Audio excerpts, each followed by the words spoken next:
Hey. Different face in the place. I am Thomas Berry, sitting in for my brother Lee to the MFing Vaughn. He's running a little bit late, so he gave me a chance to open up. I know it's crazy that I opened up after I told everyone I'm done ranting on a Saturday, but I do get a chance to sit in with my family at Real Radio. Sister Rashi Johnson's coming soon. Brother Rodney Smith will be here as well. We got a dope show today. I love that the name of the show is called Pardon Me. And, we're talking about all of the crazy pardons that Donald Trump has had. So let me give a mini rant. Hold on a second here. Let me share this to my page. Share it to my page. And when I share it to my page, because I'm gonna get a quick rant in because it's hard, it's an old habit, it's hard to die. So here's my quick rant before my brother Lee comes on in and we get cracking with the show. The rant is pretty simple. For me, this week, what I understand more so than anything else in this country is that we are addicted to symbolism. Imagine somebody pardoning people that's already at home. Or imagine pardoning someone and saying, man, we're going to let you get out of this sentence, but you still got 200 more years to go. And we're cheering and we're saying that is a step closer. Meanwhile, that same person is passing laws and doing things that are harming the country. I'll give you one example. How about freezing Job Corps? How about freezing Job Corps? I would prefer that the federal government not freeze Job Corps, stopping these young people from being able to learn trades so that they can provide for themselves and their families, have something productive to do. But can't do that because in Kabuki theater, what you have to always do is you have to sensationalize things. And then what it does is it causes the masses to argue amongst each other, to talk about, how some of us are selling out because we don't understand the greatness of why this man would pardon even, and I'm going to say it, the great Larry Hoover. I have no issue with saying that. Do I believe Larry Hoover should be in prison still? No, I don't. However, I know that Donald Trump is using him as a political pawn. And politics is about chess and not checkers. You never want to be used as a pawn in a madman's game. We have to wake up. The country has to start demanding more. There's no way possible that we could be cheering this on at a time when they are cutting benefits for seniors, when they are cutting access to education for, K through 12, when they are denying people their rights, when they are trying to make it to where they can take any of us off the American streets at any time. We can't just cheer for the sake of cheering. We have to step up. We have to ask questions. And not only do we ask questions, we need to start demanding things. Americans used to demand things. Americans used to ask for decency. And it's not just a black thing, it's a white thing too. White people are losing their rights. They may have thought voting for Donald Trump was going to be a way to get at black, brown folks. They may have thought that it was going to, curb the trans community. But the reality of it is, it's curving their life as well. America won't be the same. It's going to take us 30 to 50 years to get out of this hole that white supremacy is digging us into. But hey, let's just keep going with the symbolism. Let's just keep going with the idea of somebody playing like they're doing something great for the rest of us. Wow, they're digging a deeper ditch. We got to step up. We got to step up. Hey, look, don't take my word for it. You don't have to take my word for it.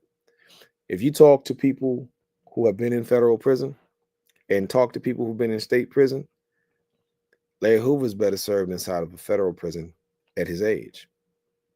It's almost like a death sentence putting him into a state prison. It's harsher. He won't have a lot of the services that he will need, and his health could deteriorate. That's not good. And I wonder throughout this entire process, did Kanye West understand this? Did Larry Hoover Jr. understand this? What are we understanding? I know. Think positive. That's always our response, because that's what you got to do when you got a slave mentality, right? The slaves have to always think positive. Why? Because the slave is not in control. The slave is not in control. So the slave has to always think positive, believe positive, because you're not in control. And when you're not in control, you have to go for the kabuki theater. You have to go with this guy who's saying, hey, I'm freeing people. I pardon NBA Youngboy. NBA Youngboy is riding around Utah right now in his expensive car, living in his expensive mansion with his expensive maid. He didn't need to be pardoned. He was at home already. What does that do? How does that help kids read better, add better? How does that help healthcare in this country? How does that help the national security? How about Social Security? How about Medicaid? How about Medicare? What about those people that you guys are going to be cutting off of welfare or cutting off of Section 8 after 2 years? We have a calamity coming, and we have to get our addiction to celebrity gossip and this kabuki theater ran by this mad clown known as Donald Trump. We got to shake that shit, y'all. Because if we don't, the quickening is coming. And I see my brother Levon is in the building. What's up, brother? And I see Rashi Johnson is in the building. Well, what happened to Lee? Lee dropped off. You know how scary. You know how scary he is. Good Man, morning, brother Thomas. How you doing this week? man, I'm doing good. I just, I had to drop a little line on the kabuki theater that's been taking place. Hey, it's a madness, and when you think about how we look on the global scale, that's what's been resonating with me real bad. Like, and I hate to feel like that. Like, I hate to feel like, ooh, but look over there. Look at them looking at us. But you know Look that at song. Rashi. You know that song by what's his name? Muddy Waters. I think it's Muddy Waters when he said, "Look at the people. I know you wondering what they do. They just standing there, watching you make a fool of me. That feeling that you are tied into a relationship with somebody who really it's like being in a bad marriage, Thomas. It's like literally being whether or not you in love with him or not, right? You didn't already paid 10,000 into his policy. The mortgage only got like y'all sharing a house, and the mortgage is like you're almost done paying for the house, and so you got to stay there because you can't break the mortgage thing.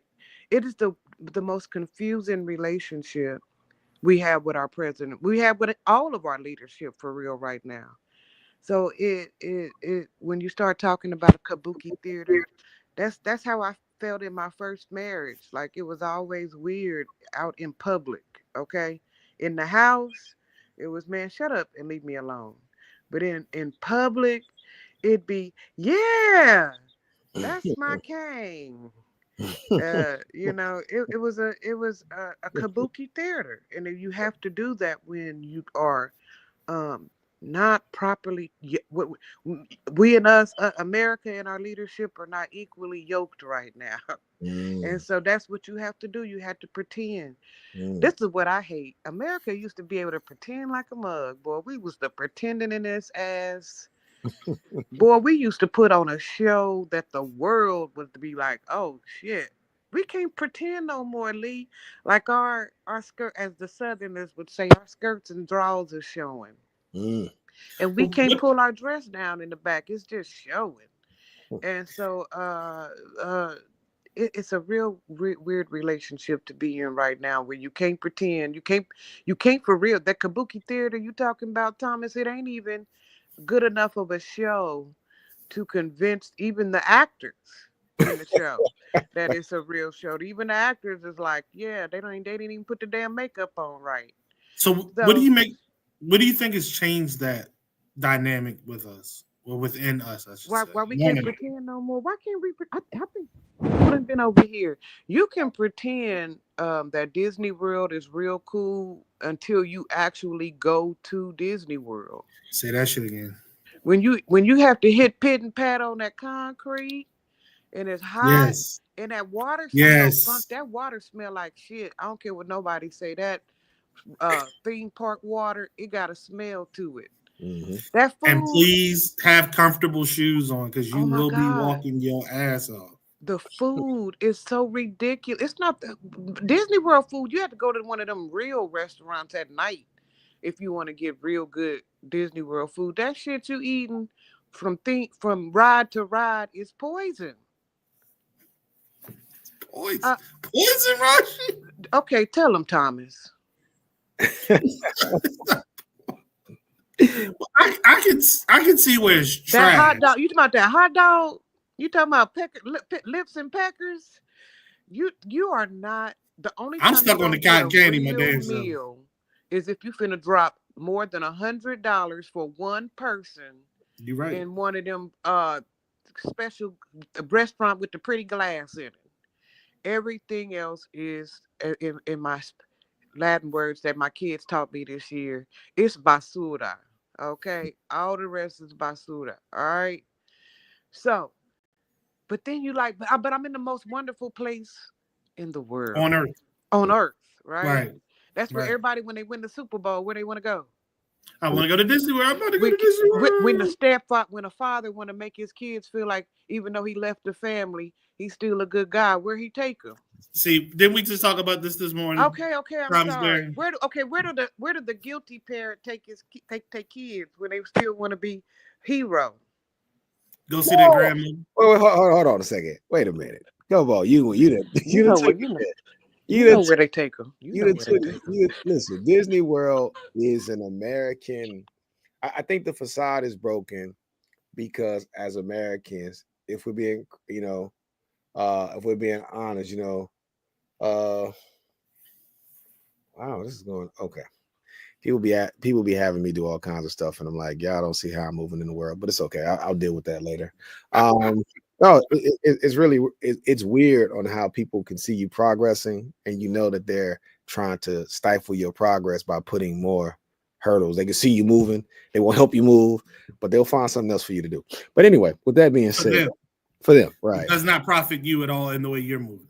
Nah, it'll be something that's going to be more strenuous to make me be like, But anyway, with that being said, I would say this about Disney World, and I think it's a little, I think Disney is a great thing, Rashi, because it's the manipulation of how Disney became Disney. So let me tell you guys a quick story. So when they were trying to set up in Kissimmee, there were some other bidders in this land, not many, but what happened was Walt Disney, he manipulated the people of Orlando. What he did was he opened up two shell companies and he acted like he was bidding against himself. And what happened was the white folks was racist inside of Kissimmee, and they thought the other shell companies were owned by minorities. And they were not going to allow those minorities to own the land. They didn't know it was him the entire time. And so they gave him a sweetheart deal to own most of Kissimmee because their white fear was that the niggas was coming. Mm. And so And we still came. Well, but here's the thing. We didn't come in ownership. They were worried about the ownership of the land. So he bought that land at Disney World, not Disneyland in California, Disney World in Florida sits on. He bought that because of racism, because they were fearful that some non-pure whites were going to buy the land and then they had to sell it to him. It was him manipulating them the entire time. Sort of like what we're going through in the country right now, right? You're worried about what? Mm, You see mm. what I'm saying? So The Disney, brown people. you get what I'm saying? So Disney World, Rashi, was a great example because that's how it came to be. White fear. White fear allowed them to Mhm. sell the acres for pennies on a dollar to Walt Disney because they felt like they didn't want other minority groups to get in and buy that land. Similar to asking white South Africans to come and telling the Haitians, telling the other brown people that they have to go. So that's something that I feel like we have to do a better job of explaining that in the country, because the reason why it's hard to fake, Lee, the reason why it's hard to fake is that white folks feel like they are due. and it's into Reconstruction in the Black Code Jim Crow era, where you start seeing it's not violent right now, but violence do peak itself. But the vitriol is there. The vitriol, they're not saying it full, not all, but many are. That's why you see the videos where people say, I can call you a nigger, and Trump is in office and he's making sure we got our rights. And you see that from people in all around the country. Why are they saying that? Because they feel like they've sat back long enough. I've been polite to you Negroes long enough. I had to hear y'all talk about black girl magic long enough, black excellence long enough. I had Black Lives Matter. Black Lives Matter. And they feel like for that little small window, that's how cold it is. For that little small sliver of a window, I've been too much for them. As a white man, I've been oppressed my whole entire life.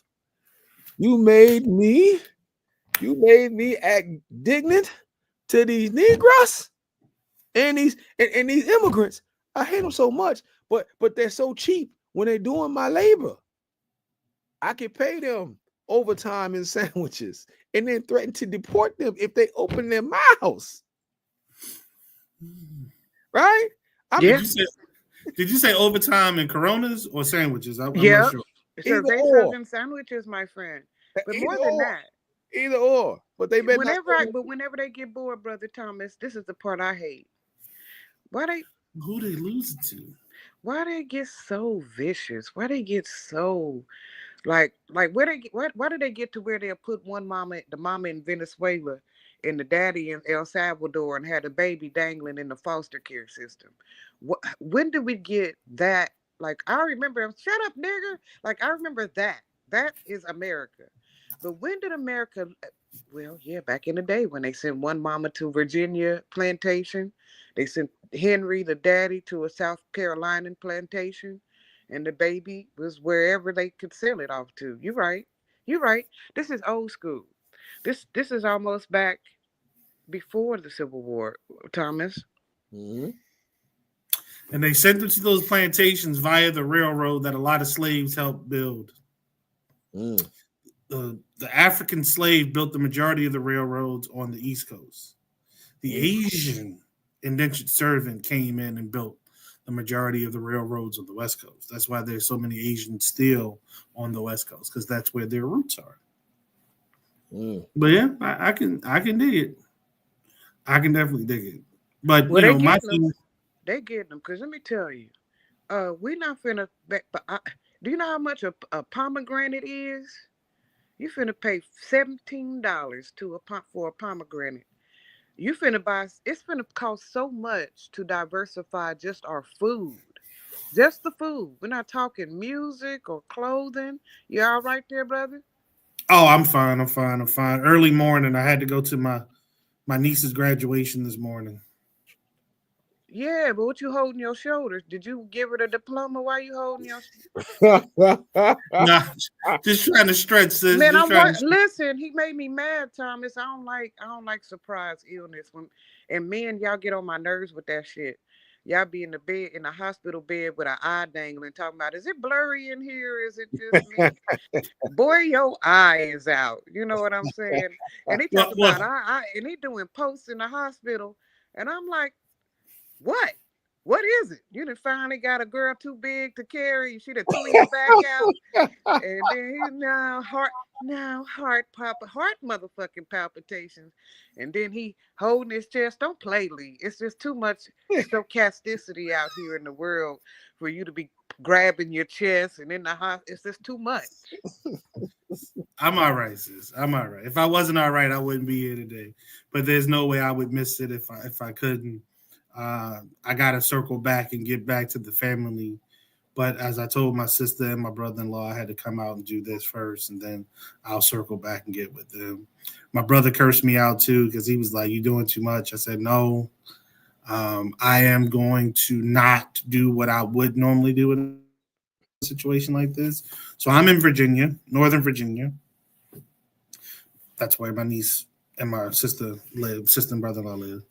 So Normally in a situation like this, because I do have time, I would have gotten up and I would have either gone to Philly or New York and like bump it. I'm here. Why not go home? Yeah, no, I ain't doing that this time. I'm literally going to stay in DC or below for this trip because I come right back on Friday of next week for the Capital Jazz Festival. So I'm just chilling. I appreciate though everyone checking in on me, texting me, calling me, whatever. I did want to put that bit of news out, and I put it out not to get folks in an uproar, but I put it out to let folks know that it was cool to get yourself checked out when you don't know what's going on.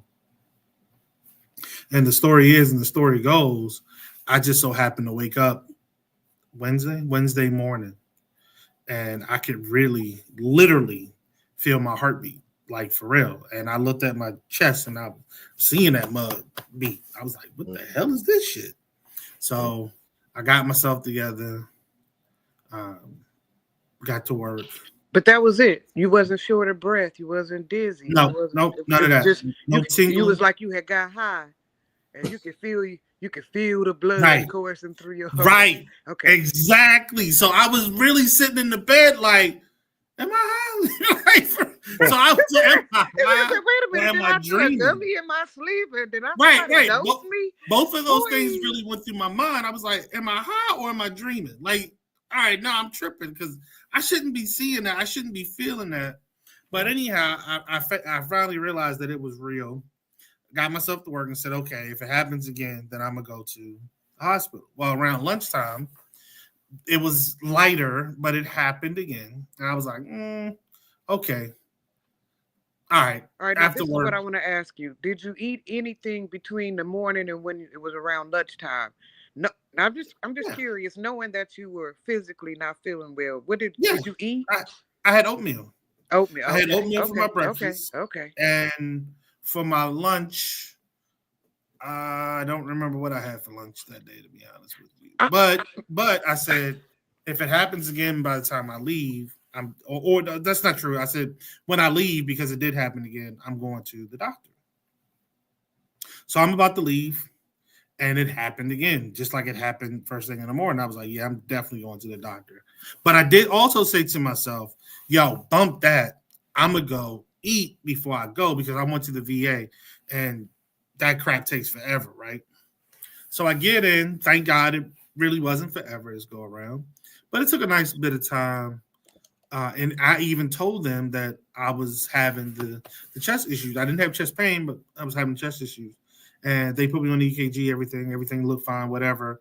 They got me in the bag, hooked me up to the EKG again, drew blood. I hate that part, but they drew blood and had me sit there for a couple more hours and whatnot. And they came back, was like, everything looks good. If it happens again, please check in with the cardiologist.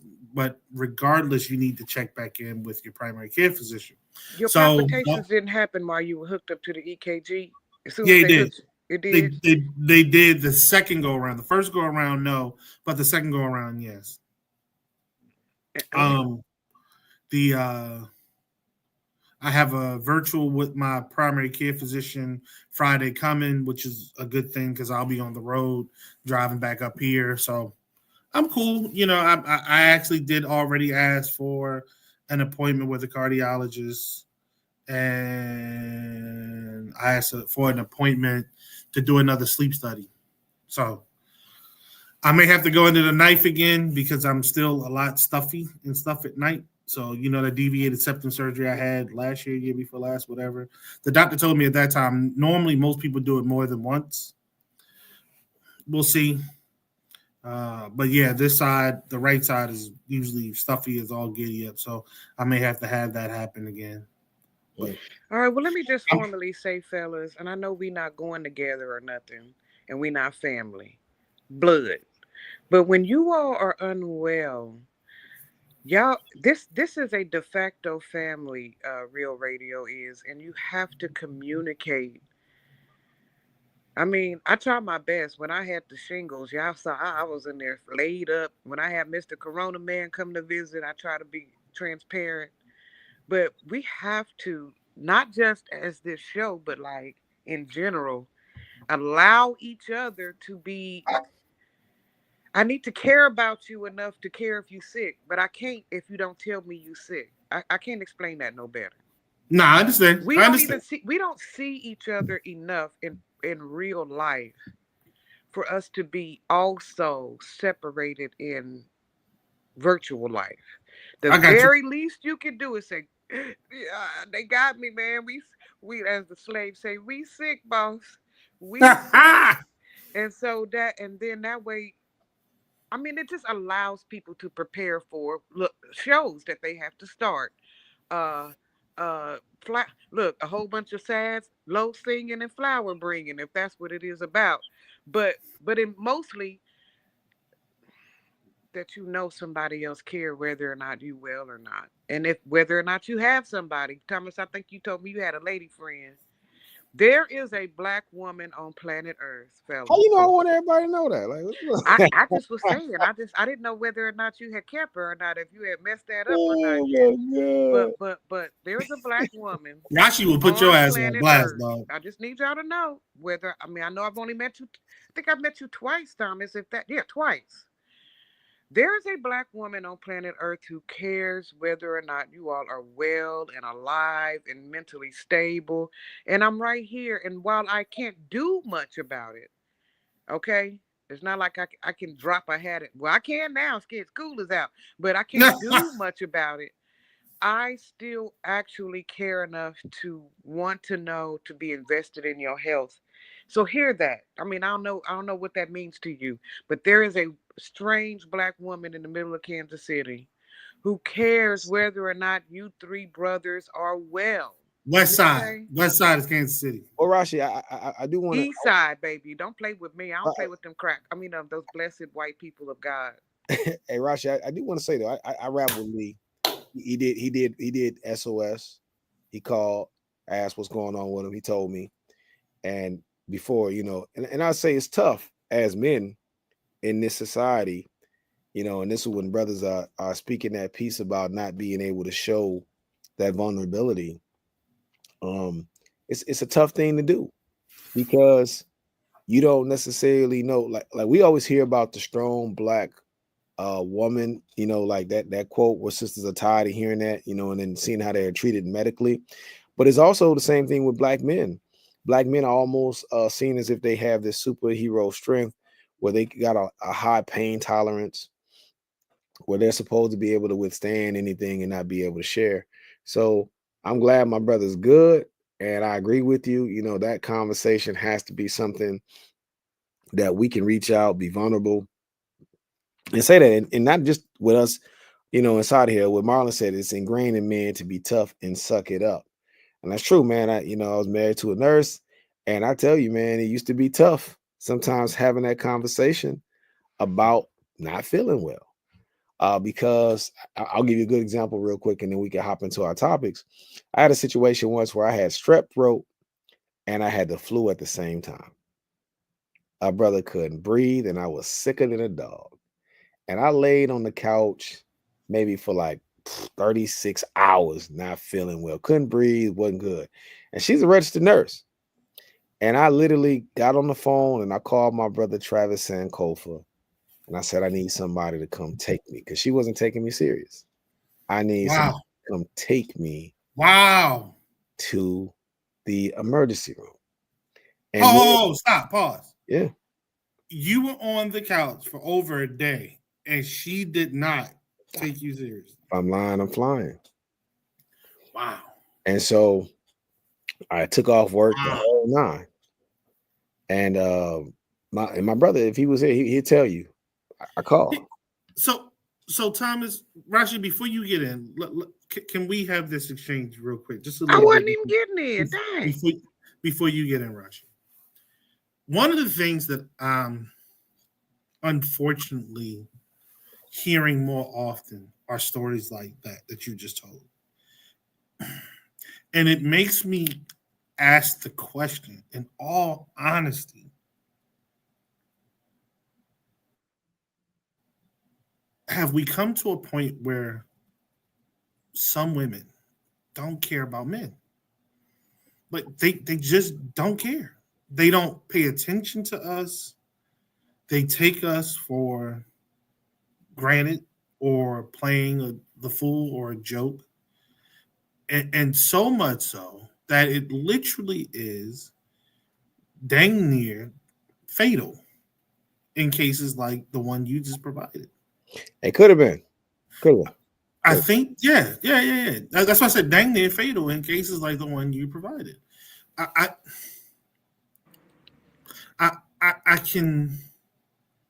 can't understand it, but I can see where, because of social construct, a number of us have been labeled as the bad person or the agitator to a lot of things that happen around us and to us. But has it gotten to the point where we really don't even like one another? We don't see value in one another. And this is totally off from where we wanted to go today. Yeah. But that's a valid question. Do we even see value in one another anymore? So I want to say I believe in her case, because she's a great nurse, that she was just so used to seeing people so much that, and we used to say it all the time in the house, like you kind at work, but you come here and become Nurse Ratchet. Like, and you know, whether it would be myself, her mother, or whatever the case may be, it would almost be like whatever we would say, you know. But I was dead serious. I was out. And I called my brother because I knew if I called him, he was coming. And so he's on the phone and she hears me talking to him and she was like, "Oh, come on, let's go. I'll take you," you know, because now it's embarrassing. Watch Rav got to come and do this, right? And so we go, and the nurse is like, "Look, he has strep and he has the flu. If he'd have laid there for another 2 hours, he'd have been dead." And, you know, the problem in our community is that we see, and this is what I would say to anybody, look to the people in front of you, to the left and the right of you. I used to hear that, you know, out of sight, out of mind, but in today's time, we're only focusing on the things that are out of sight. We don't see people who are right in front of us. We don't see the people that help us with our day-to-day. We don't see the people who are most important to us. What we see is what we are hoping to get. We're always on to the next thing. We're never grateful, and that shows up in relationship space. That shows up in interpersonal space. It's like almost talking to your employees and saying, "Hey, job pays your bills, right? Yeah. So why are you always trying to figure out a way to call off? Because you know the trips that you go on, the clubs that you spend, if you don't have this money, it won't happen." And so I just think it's a mindset. I think when you have a consumer mindset, you don't really appreciate much. So are you talking about the Latinos, Thomas? Out of sight, out of mind. We don't appreciate that. Let me push before we move on. I just need you to hear this. Yes. If there was really truly a divestment of Black women from Black men, it is actual like a not just a few bitter bitches, but like a true divestment. It is. Y'all would be curtains. So just know that. That somewhere there's an uncle living in grandma's. Hold on a second. I gotta rebuke that, because this idea that without y'all we're lost and y'all are great without us, that got to listen. Y'all are dying sooner than y'all. You put that other side on there. I didn't say we were great without y'all. Hold on a second, because part of it is that without the other side, we're both gone. It's a checkout plan for everybody. It's a checkout plan for the children as well. And if we don't understand it as quick as possible and change our mindset, you know, I always ask the question, if women mature faster than men, why y'all always saying y'all the victims? You can't be smarter and dumber at the same time. You got to pick a struggle. You can't be both. So, boy, ain't lying. Well, I believe I truly believe we smarter than y'all. But I believe all women. But I'm biased. I believe all women or just in general? I believe testosterone in some degree retards the brain. So But I once tell we you bend you this. over, you just lose all your thoughts. That's it, baby. It's something about the charisma. Y'all have some. I don't know what it is. Oh Y'all make a my motherfucker spend their last food stamp on processed food. It's not right, and I don't understand it. I wish I could explain it. I have seen women do some of the weirdest stuff ever. Show up on a man's job. Show up on his boo thing's job. I have seen women rent more than one house for her band. I have seen I have seen such I have seen women do such weird stuff that I know what you're talking about. How can you be both smart and dumb? I have seen us do. Look, I just saw a lady take out a loan for her husband for God. something that she know not gonna work. But if she don't take out the loan, he gonna leave her. Like she know it ain't gonna work, but she gotta take the loan out. She the one with the better credit score. She gotta take out the loan. She's gonna get the money to him anyway. He's gonna fuck it over. He's not a general contractor. So he don't know about creating no subcontracting business for people who doing construct. He don't know it. Mm. He's not even in it. But she has to, or else she looks like a dream killer. She's gonna be labeled a dream killer. So listen, I'm got and I love you. Just hear this. I just hear this. I want you to start thinking about liability. I want you to start thinking about what happens to a man who buys into a woman's dream and what happens to a woman who buys into a man's dream. And if the dream doesn't get actualized, what happens? And when the dream does get actualized, what happens? And as soon as you start looking at those dynamics of what happens between us, black man and black woman, Thomas, when we get this thing that we've been working towards, you'll see that something happened. Something I don't know what it is. I can tell you it happened to me. I'm not bitter about it, Thomas, But but I can Rashi, tell you it happened to me. We but Rashi, started out two broke ass niggas, right? right, Two broke ass niggas in love. right, I got some of my education, he got some of his, right. right? I gave birth.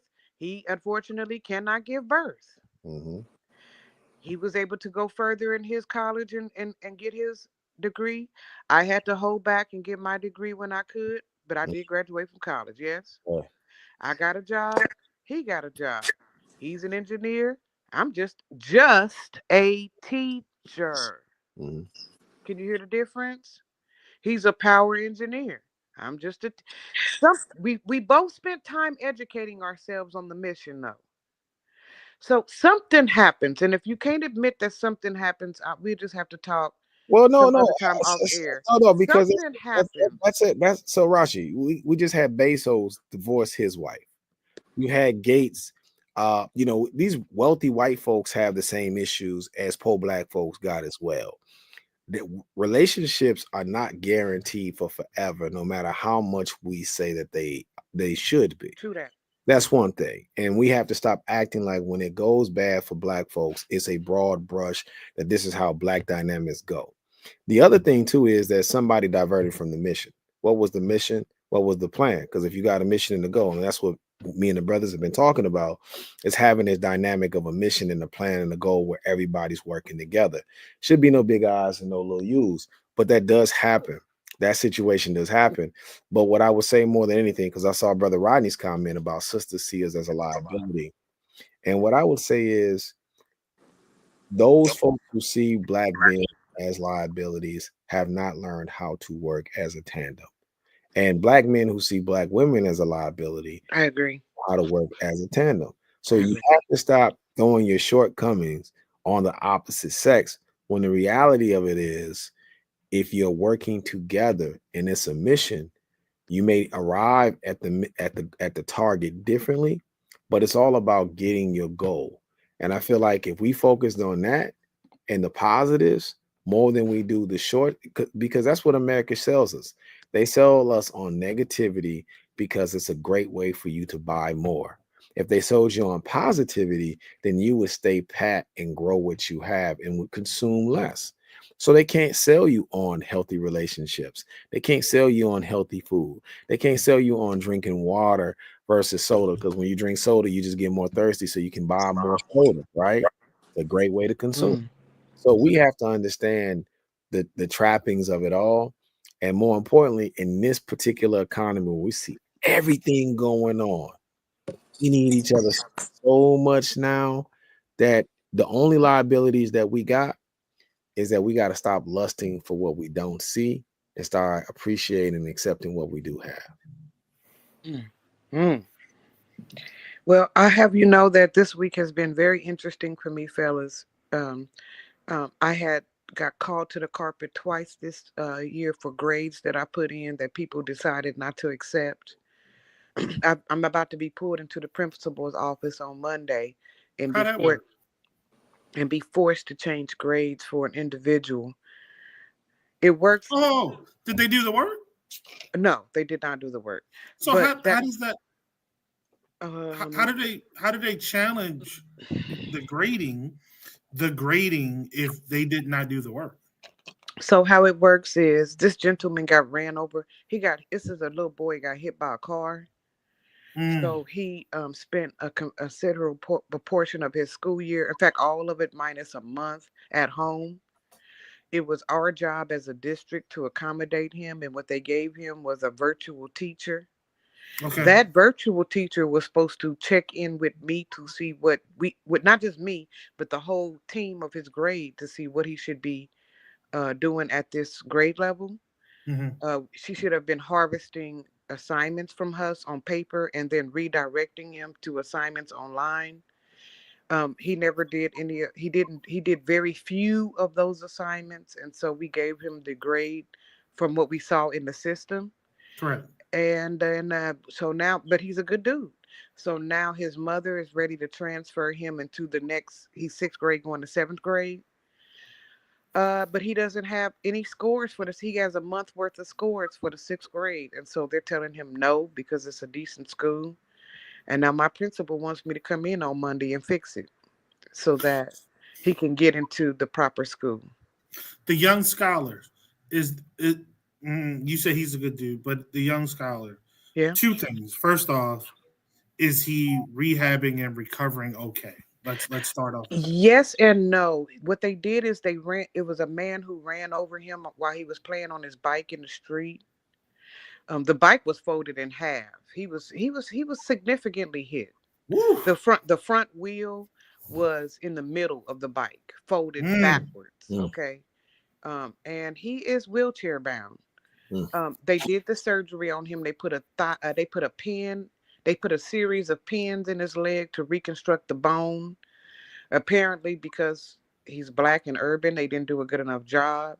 So even though he came back in January after the winter break, he was only able to stay for 2 weeks before they broke his hip so that they can set the bone correctly.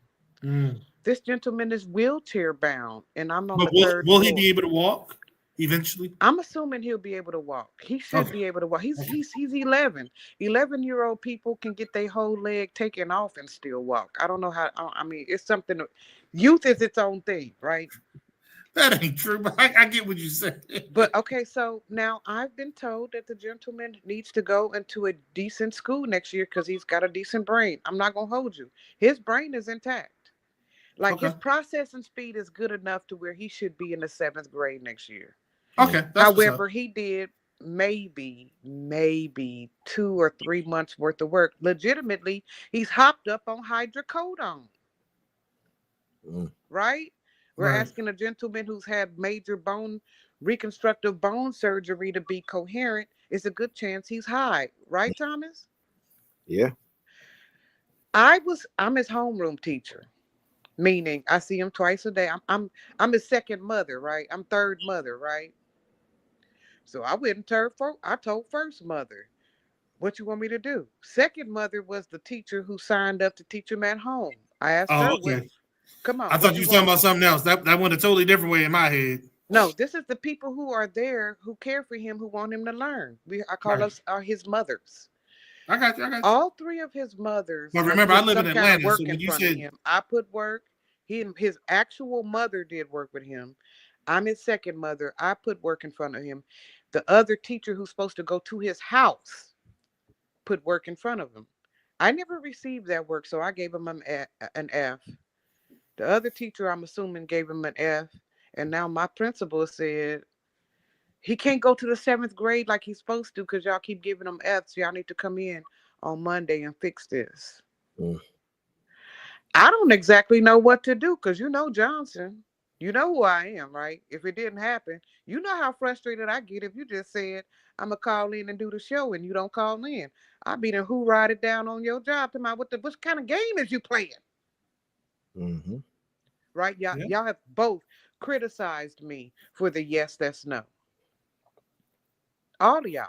So I'm coming into this grading system with a yes, he's my student. No, he has done no work. So I put the appropriate grade, and my principal said I got to come in on Monday and fix it because I'm penalizing someone for being ran over. So it's been a different year. This is actually a repeated Okay. behavior. I've actually had to do this thrice. There's a young lady whose mama has just got put into drug rehab. Her mama stopped letting her go to school. She stopped making her go to school. She stopped engaging her daughter so that her daughter could be home in the dope house with her. What you want me to do, Thomas? So I'm gonna tell you, in this situation, this ain't your call. Right. I would definitely notate my suggestions, and you keep track of this because this administrator has made these decisions outside of your purview with other students as well. And this is what happens, unfortunately, because it's low expectations as well. That's what I hear. And so it doesn't help the scholar. As a matter of fact, at a young age, it almost says the tragedy almost begets the idea of responsibility. You didn't say, Right. You don't have to be accountable. Something happened to you. yeah, you didn't say that he attempted to do the work. You said he did not do the work. No, he started out. She started out real strong, Mhm. cussing me out. Miss Johnson, you're not bringing his work down here. I start after work, pulling whatever I did that week or whatever I want to do for the week, pulling the samples of it, dropping them off at his doorstep, y'all. But she never would bring the work back. What you want me to do? It's Yeah, a one way. that's a It's a huge. one-way track. I brought the work. He didn't return it. Yeah, that's a Here's huge my burden. problem. He's a black boy, and I'm remember Kunjufu. Remember I told you I'm not anti-black boy, Yep. but it looks weird. If you was a white lady, Tom, but Lee Rodney, and you came into my classroom and you looked at my grades, you would think I was anti-black boy. Maybe you are. We might have to talk about that on another show. And I would like to delve into that because I'm like a white person who married. I'm like a white man married to a black woman. I'm not racist. Mm. My wife is black. I'm not anti-black boy. I have a son in the other room that I'm developing into the next level, right? Mm. But Right. my son is atypical. He don't call me no stupid ass bitch. Mm. I don't have to ask none of them teachers what my son did. They all go, you know him? He's fantastic. I have an atypical black boy, so I don't feel like I'm anti-black boy. But if you look at my grade book, So hold on, and we'll transition after we do this last little bit this round because I know Rodney's sitting on the other end like, okay, I'm confused. Where we going? But you you said watch it, more than, Mr. Malcolm. Hold on. Hey, you you watch it. You you said watch it, sir. you said more than once that you have an atypical black boy. And I would push back against that. I think the typical black boy is the one who is in the classroom to get an education. The atypical is the one in the classroom acting like a clown. 9 times out of 10, they are afraid to show how smart they are. The 10th one is actually a clown. Mm. But 9 times out of 10, I think it's a challenge because I'll accept that. we have been social lied to, and it's hard to make your way or fit into the crowd, especially at that age level when you're super duper smart. You don't want to be known as the nerd of the class. You definitely don't want to be that. You don't want to come across as acting like you're white or anything like that. And smartness, Okay. unfortunately, And see, is that's it. My son, if that's white, my son is Whiter He's the than white, whitest right? man you can think of. There you go. All right. But in all that, let's tie it together and move it forward.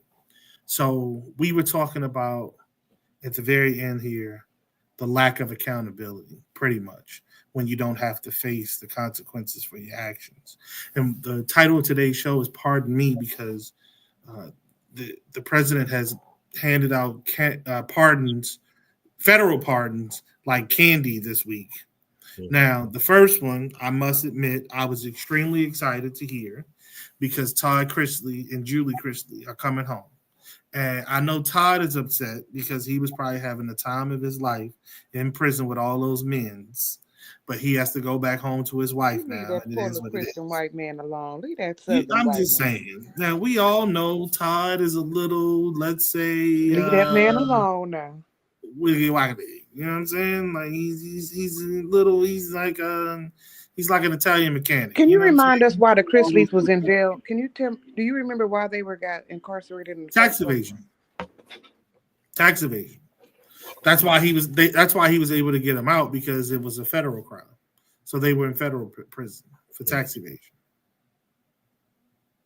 Tax evasion, wire fraud, the whole nine. All of it was white crimes. Literally and figuratively. I told Rodney the other day, I said, Rodney, this is the time of the year. Well, not the time of the year. This is a time if you want to commit a crime, you just go out there and make sure you commit a white collar crime, and at the end, either before your sentencing or during the trial, consistently, you always remind everybody how much you voted for President Trump. 9 times out of 10, you coming home. in no time flat. Did you Well, steal that money? Yes, I did. so he's But not I'm the only just so partner, happy right? that President Trump is making America great again. I What do you was a think about staunch Larry supporter. Hoover? What do you think Huh? about Larry Hoover's partner? Though? Well, Thomas and I had a conversation about that because regardless of what was done at the federal level, remember Larry still had state charges. So think about it like this: he was fairly safe in the federal system. Now you're going to throw that brother in the middle of the state system. That's not a good look for him at all. Do you remember what Larry Hoover did? Yeah, yeah, That yeah. I know what Larry Hoover did, but the thing when it comes to prison, which the average American don't know, including black folks, because we're not all familiar with prisons, is that you would prefer to be in a federal facility than a state facility.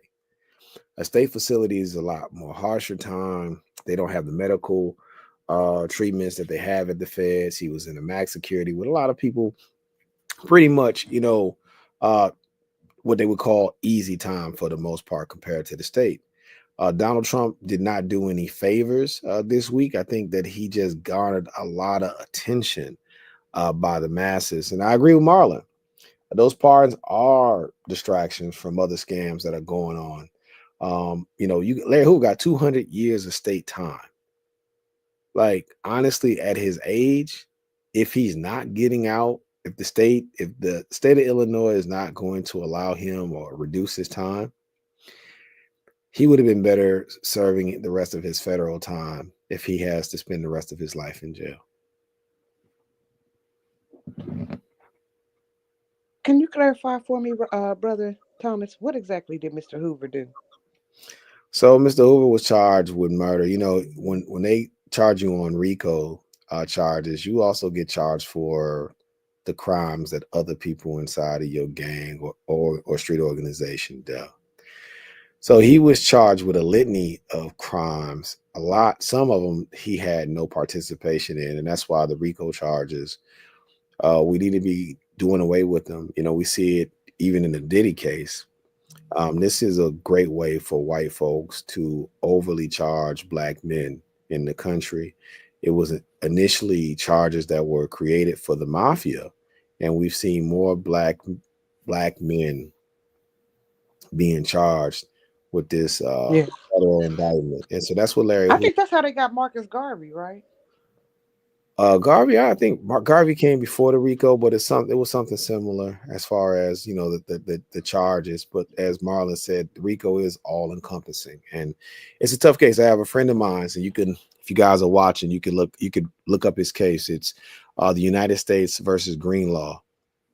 A good friend of mine who's home now. Shout out to my boy Mikey Greenlaw, aka Big Sexy. He don't like him when I call him Big Sexy, but that was our name for him back in the day. You remember WCW Lee with the wrestling? Yeah, because he was tall, brother. So I gave him the nickname Big Sexy. That's my boy, though. I'm proud of him.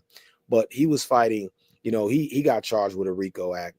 For our crew, and they were charging him. I went to the trial. They were charging him with guns that he had no contact with, but somebody else had those guns. Someone else had those drugs. They didn't buy the guns or the drugs from him, but because it's all encompassing, they were charging him with everything. And so he ended up getting 40 years initially. He went and appealed the first time. They gave him 80 years. Woo! Then he had to fight again to get free. And he finally got free. But those RICO charges are hard. They move you around. He was in Kansas. He was in Leavenworth. He moved around the country, but he stayed at it, and he really fought for his freedom. So when we talk about these pardons, we got to understand, man, it's not a just way of justice for African Americans whatsoever. And you see white folks really who are committing true RICO crimes, man, they'll hit them with tax evasion, let them go on about their way. So, Thomas said that the RICO charge, was aimed at the underground, but it's been utilized for individuals more and more and more, including Diddy, right? So we all understand and know. Well, I'm sorry, that's not true. That's an assumption. If you don't understand and know, please understand and know that federal prisons and state facilities are being built in not suburbs, but rural areas. And they really do pump millions and millions of dollars into that rural area's economy. So please understand that this prison industrial complex is really geared toward keeping certain folks employed. For real. Because there are other actions that can be taken, especially on non-violent crimes.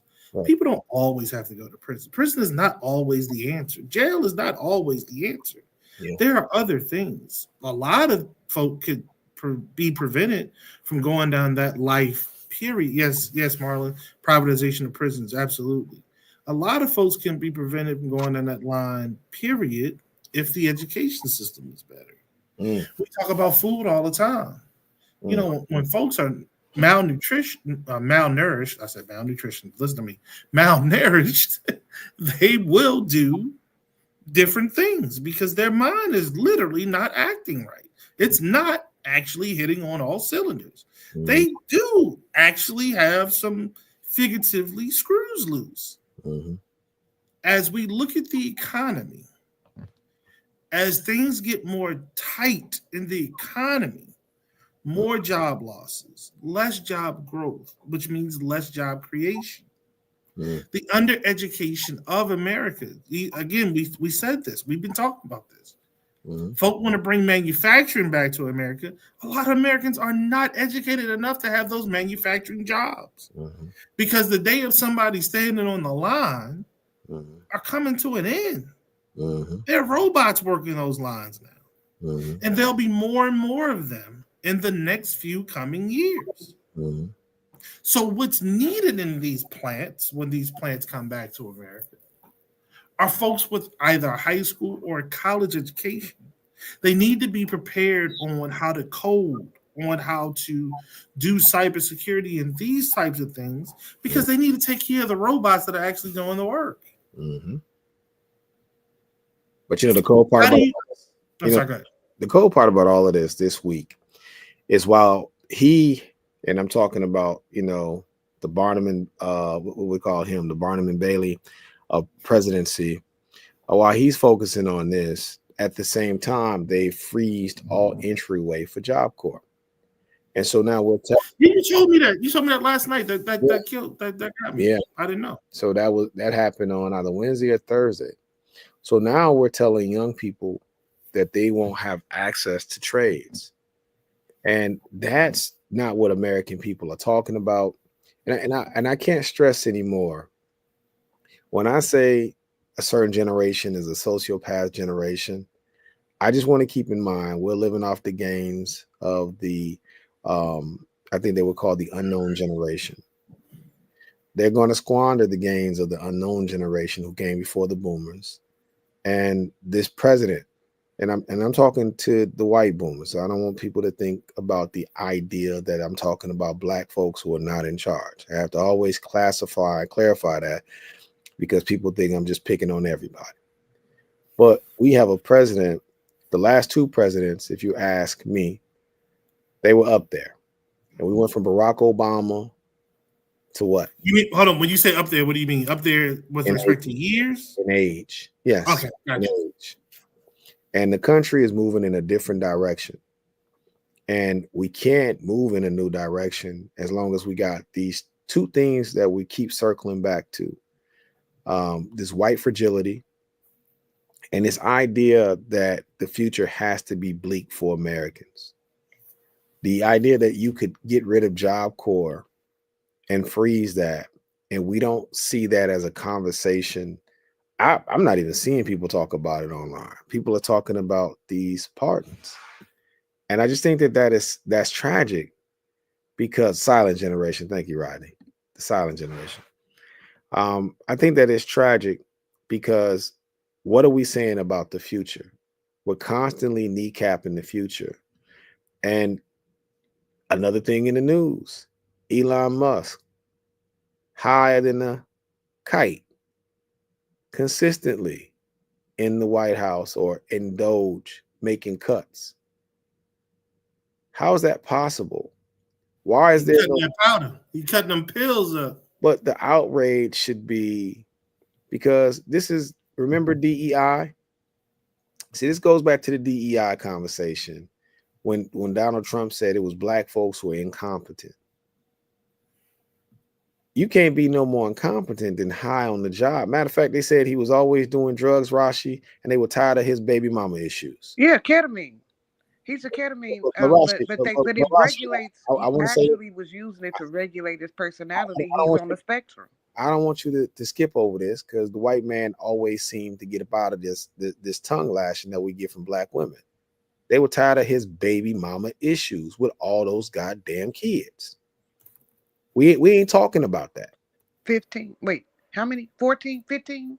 Hey, he got issues. The count don't matter because he got baby mama problems. And they said that got into the problem. So how do we got a man that's stressed out, drugged out, making these decisions? And now we have a president who's so incompetent. But he's preying, Rodney, on the ignorance of the American public. He's preying on the ignorance because he know you Negroes love reality TV. He know you Shay Whiteys, y'all love reality TV too. And so let me give him something.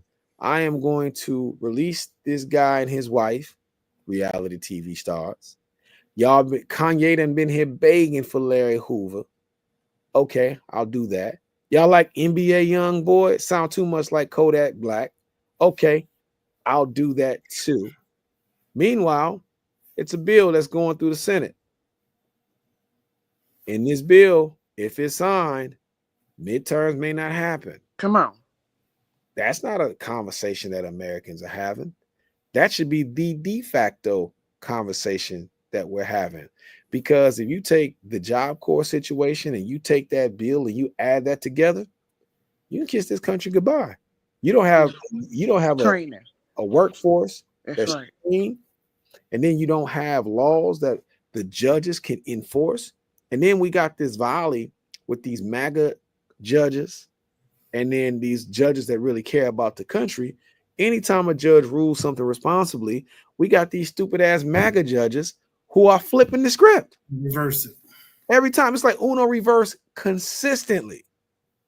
So to me, this was a hell of a week, but this is even more of a week to me where I feel like as people, citizens, we have to dig deeper to understand what's going on, and we can't get caught up in the headlines. How do you? Where's Rodney Smith at? Where the hell Rodney Smith at? Rodney, what you got to say about all this? I know you in your role. Okay, talking about the silent Come on, generation. man. You also silent down there, brother Rodney. I think he's trying to figure out a way to get in there. What's up, bro? Good morning, everybody.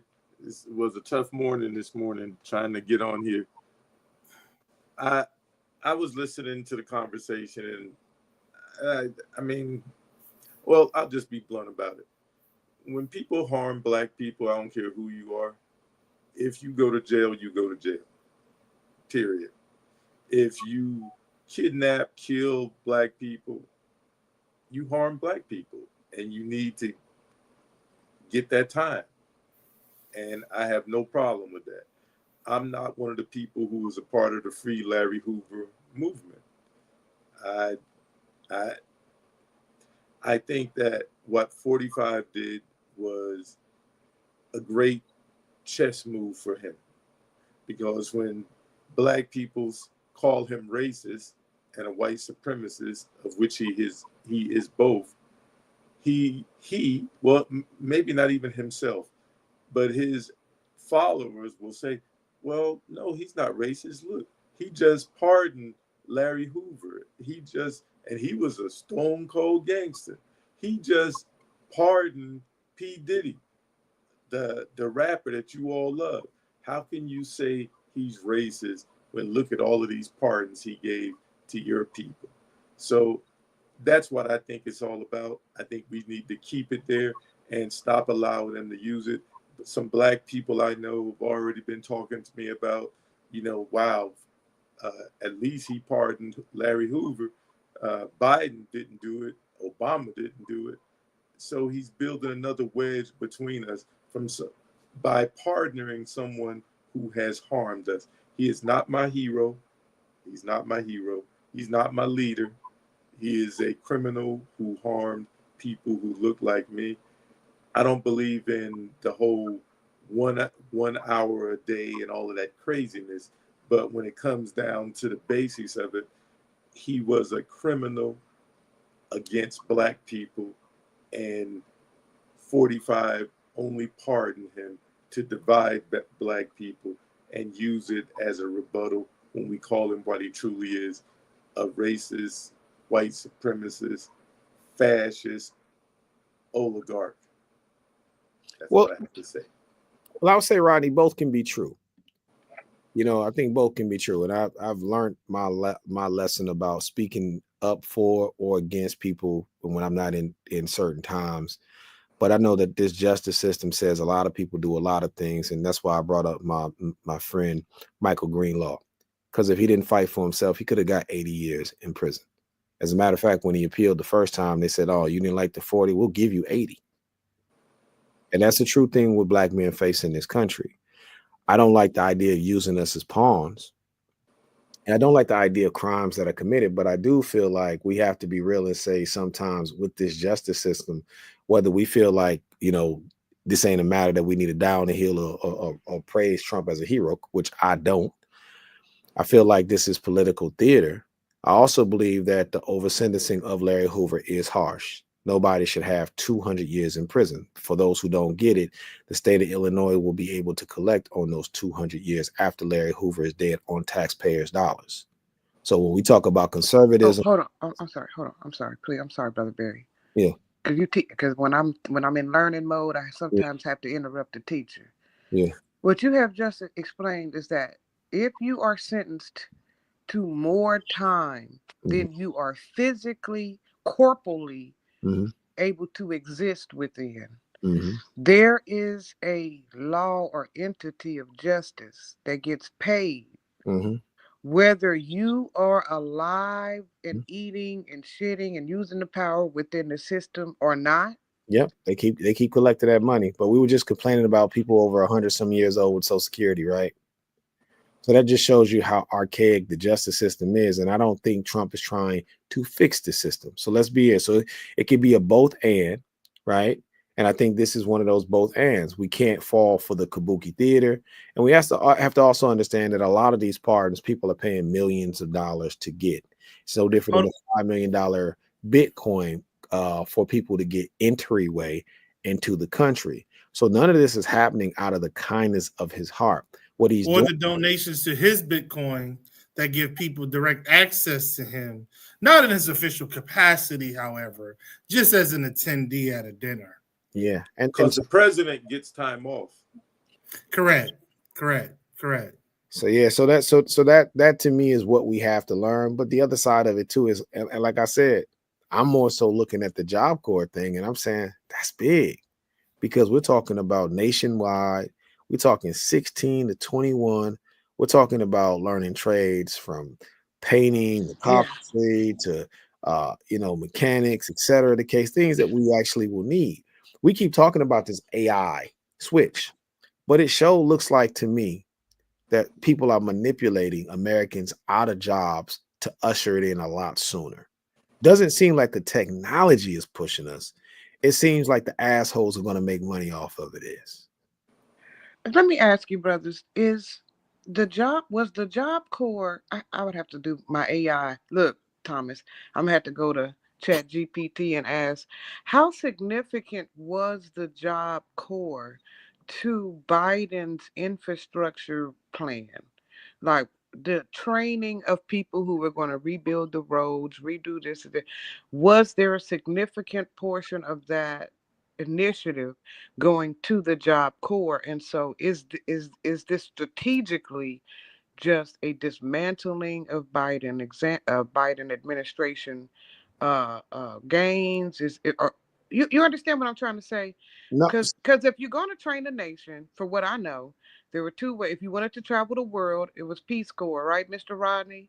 If you wanted to be an ambassador for America and build the well in some small Rwandan country, you had to go and assign to dig the hole, right? mm-hmm. And then if you was in the Job Corps, you would be going for like welding and you got a carpentry, electricity, pipe work. Right, Brother Thomas? Yeah. All right. So they were the ones who were supposed to usher in this new infrastructure bill, or am I not paying attention very good?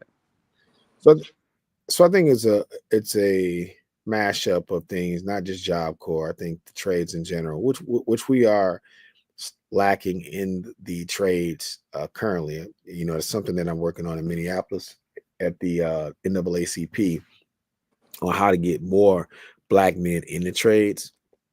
So I'm working on that. But I will say, Rashi, what that does is it stops people from being able to earn and living. And look, here's the thing: if you got a trade, if you could build something or fix something, then it's always work for you, right? And if you got Black and brown people who got those trades and poor whites who got those trades, because rich people, they pay people to fix things, right? Most college educated folks ain't trying to fix nothing. They trying to have somebody else fix it. But if you can use your hands, that's a chance for upward mobility. What Yeah. that does is it cuts upward mobility at the kneecap. What else it does is it stops those working people. Let's say if I'm a working man, because I'll use my brother Chris Williams, and hopefully he don't mind me using his name, who went to Job Corps, who has a business, a great business. Chris does some wonderful things using his hands. He builds fences, decks, does a lot, great job painting. Chris is just cold at what he does with his hands in general. And so my brother Chris, you take somebody like Chris who went through Job Corps, he got that training. He can always make money to feed his family. He can get contracts like he does with the airport or with construction sites, or he can just do it for himself. People are always in need of that work. If I take that away and you can't feed yourself, you also can't give money to the opposition when it comes to campaign time. And what I would like people to wake up and see is this is how you break the opposing party,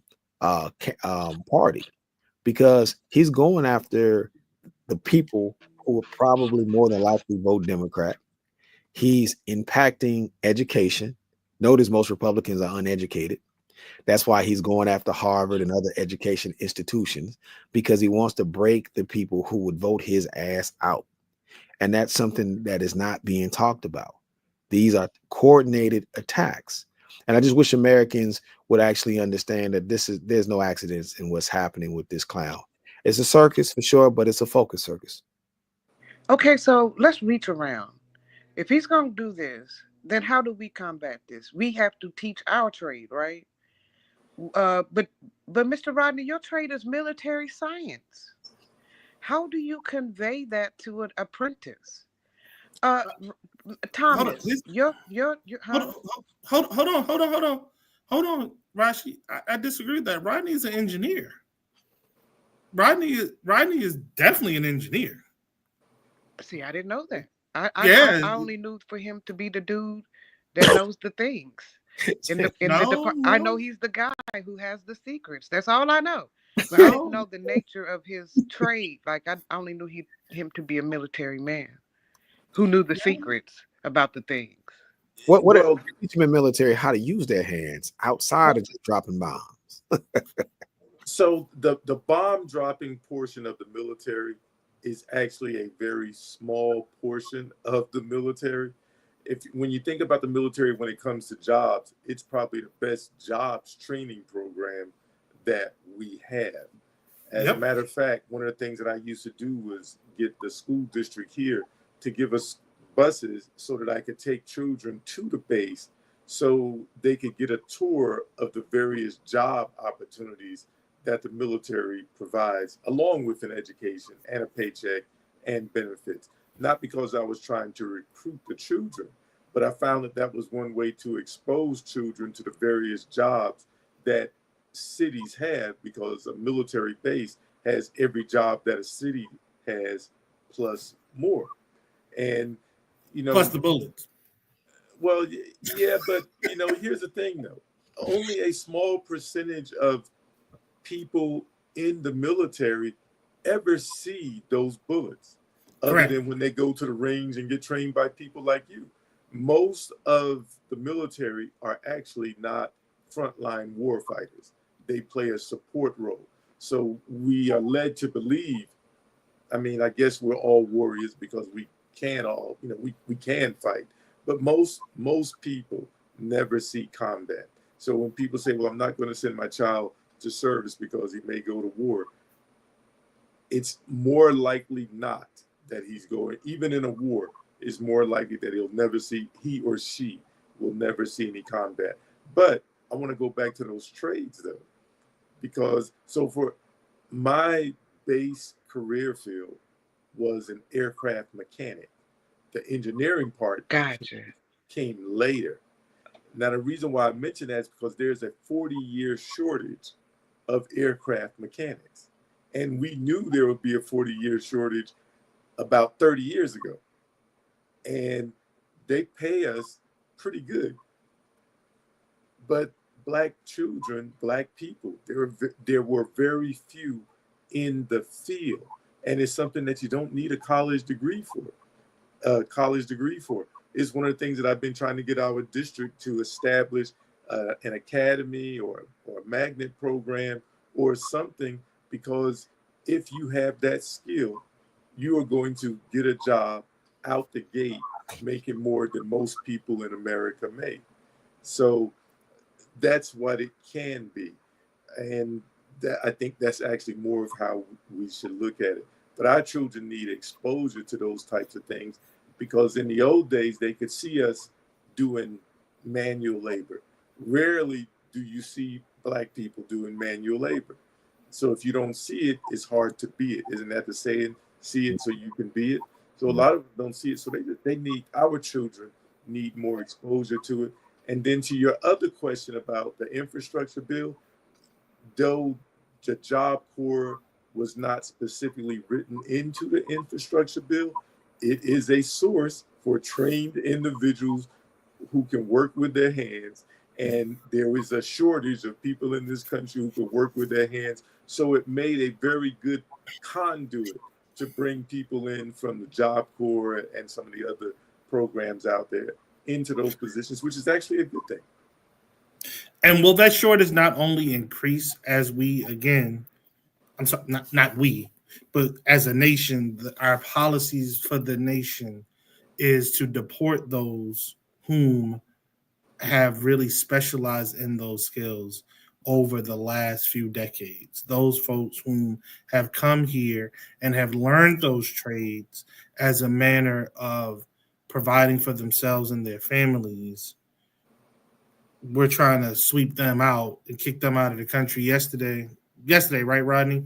The Supreme Court sided with the current administration that Haitians, Cubans, Venezuelans, and I can't remember whom else. El Salvadorians and Nicaraguans were able to be deported with post haste. You know what I'm saying? And again, 500,000 to 1 million. If you go to a hotel, if you go to, again, a production facility, most warehouses, if you go to a farm, if you go to Walmart, hell, McDonald's, Chick-fil-A, this is where a good number of those folks are, at least in my experience. Who's going to take those jobs? Marlon said, Americans don't want to take the jobs that are available in the manufacturing sector. Absolutely right. You hit that spot on. Why? Why should I go and work shift work, potentially 7 days a week or some combination of that, when I can earn the same amount of money working at McDonald's? That is, let's say that, let's take that out. Chick-fil-A, that is guaranteed 6 days a week. So I at least have Sunday off regardless and another day during the week. Why should I do that? How does that make sense to me? Right. Why should I do that when I can go work? God, when the creek don't rise, you get a call back from Costco. We all saw the Costco announcement not so long ago. They were giving their employees yet another raise. I used to be a Costco employee not too long ago. I was a part-time Costco worker. I started at Costco year before last. So it was 2023. I started in August. I came in making, I want to say $17.50 an hour. I went on vacation, never worked a day. Went outside of training, came back, went left for vacation, came back. I was making $18.50 an hour. I was gone. How the hell I do that? I was gone for 2 weeks. Right. I came back to a whole nother dollar raise. And that was in 2023. It's 2025. I can only imagine what those jokers are making right now. And it was the easiest job in the world. I was stocking shelves and crushing boxes. That's all I had to do. That was it. For 20-something bucks. You make that now. I pay my forklift operators 20-something bucks an hour. You make that with a freaking skill. And please understand, driving a forklift is a skill. It's not something you should just do. It's a freaking skill. To be an operator. Anybody can be a forklift driver. Are you a forklift operator? That's a different question. But again, there are companies out here paying that. Money like that. So why should I go out here and do something else? But you know what Costco has? What's that, sir? They have a CEO or head that's not trying to bilk all the wealth out of the company. Correct. He understands putting it back to the employees matter. And I feel like that's part of where the corporations in this country have gone awry. I feel like that's where Congress have helped the corporations go awry. Because if we had measure setting where CEOs weren't making all of this money illegally, let's be honest, illegally, tax-free, they were getting paid they had to pay their fair share tax. They'd be saying, hey, if I'm getting hit with this, I don't want that. But this is why a number of them do not take an actual pay. Their pay is directly related to the stock price of the company. 100. They take more in shares. They may take $1 in actual pay, but their monies is really tied to the stock price and the valuation of the company. This is why they make the decisions that they make. Mm-hmm. This is why manufacturing will never return to America, because Mm-hmm. it's going to be too damn expensive, and your stock valuation is not going to be as high as it is or was if it were left overseas, wherever that is. If it was in Mexico, if it was in Canada, if it's in Thailand, if it's in India, it doesn't matter. Vietnam, it doesn't matter. It's going to be a hell of a lot cheaper to operate from those strategic locales than it is to operate in Kansas, as it is to operate in West Virginia. Even West Virginia, even Kansas, even Mississippi, even Kentucky, even Tennessee. It's still cheaper to operate overseas. But I'll say this: you don't have to worry about OSHA. You don't have to worry about the EPA. You don't have to worry about workman's comp. You don't have to worry about any of those things. But I'll say this: if Americans was as hard, I want Americans on the left to look at the people on the right, and I want you to take a strong look, because you say can't. We say can't a lot on the left, and they say we gonna get our way on the right, and that's part of the political dynamics that's fucked up for the future. We have to start saying, no, we can bring it back. However, to bring it back, this is what needs to change. We can't allow the oligarchs just to run roughshod over the rest of the country. We are supporting them. You know, they're not just building products. We're consuming the products. If we don't buy, your company is dead, regardless of the fact. I don't care if you're making $25 million or $250 million. You need someone to buy your product to make any of the sort. We have to start holding these folks, and we have to start imagining better. Because sometimes we say things are not coming away, or this will never happen, and then we get a Trump. We would say, oh man, the measles, the mumps, and all of that gone. Now we got an RFK Jr., and look at what's happening around the country. So the impossible is being imagined on the other side.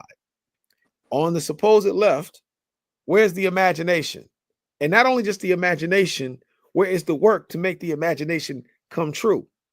Because if we start, I feel like we've argued the last 7 years, 8 years about transgender rights, reproductive rights.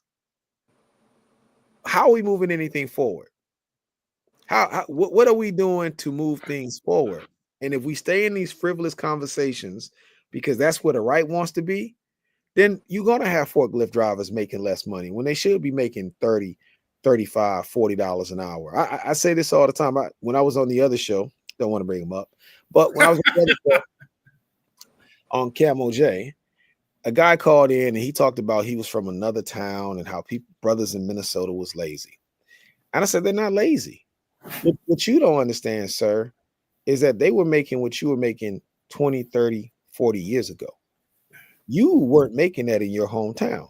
You think that's progress. They're not taking that job because they know that job should be paying more. Most of those people had fathers and uncles and grandfathers who fought for higher wages.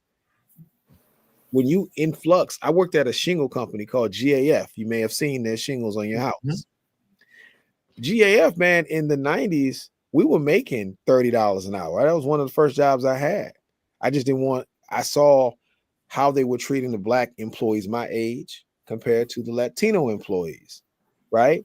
We were being brothers were dying in the sand pit, having heart attacks. Guys my age, being overheated, working hard. But when you look at that job today and you ask what they're paying, you would have thought that they took steps back. They're not paying $40, $50 an hour anymore. They're back to $25 an hour.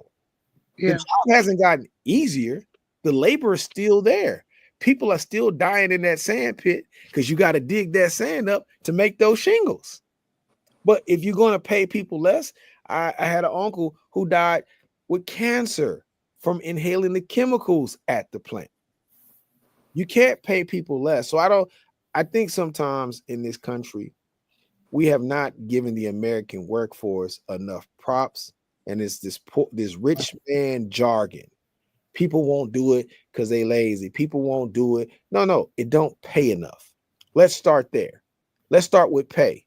If you paid people for the hard work that they're doing, if it's a fair wage for fair work, it makes sense.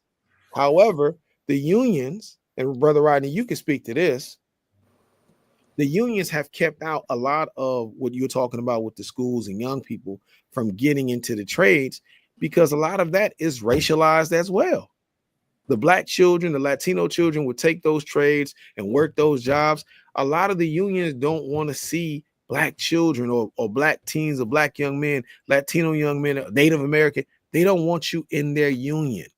Once again, that shows racism, white supremacy. It's dumb, stupid, ignorant head, which doesn't make sense, holding the country back. What would you say to that, Brother Rodney? Well, I typed in the chat what I believe his name was Milken said, and that's greed is good. And we can see a turn in the country in pay shortly around that time when the stock market was booming, because once you tied a company's stocks that started determining the CEO and president's salaries, they started finding other ways to reduce costs so that they could pay themselves more. And so I believe it was Milken that says greed is good. And once that became the mantra, that's been a constant decline in pay. Costco and there's a few other companies out there who've shown the workers that you can pay the workers good and meaningful salaries for jobs done and still make a profit. It's just a matter of how much profit. And what I like to say is think of these uber wealthy people as hoarders, but instead of hoarding what you might classify as junk, they just hoard money. There is a finite supply of money in this country. And believe it or not, there's a finite supply of money in the world. So if one's very tiny group is sucking in the majority of the wealth, then there's only a little bit left to divide amongst us worker bees. And so then you divide that up, and that's what you pay. And because that's what all the jobs are doing, other than the outliers like Costco, that's where you go. But Costco only has so many openings. So the majority of the people don't get that money.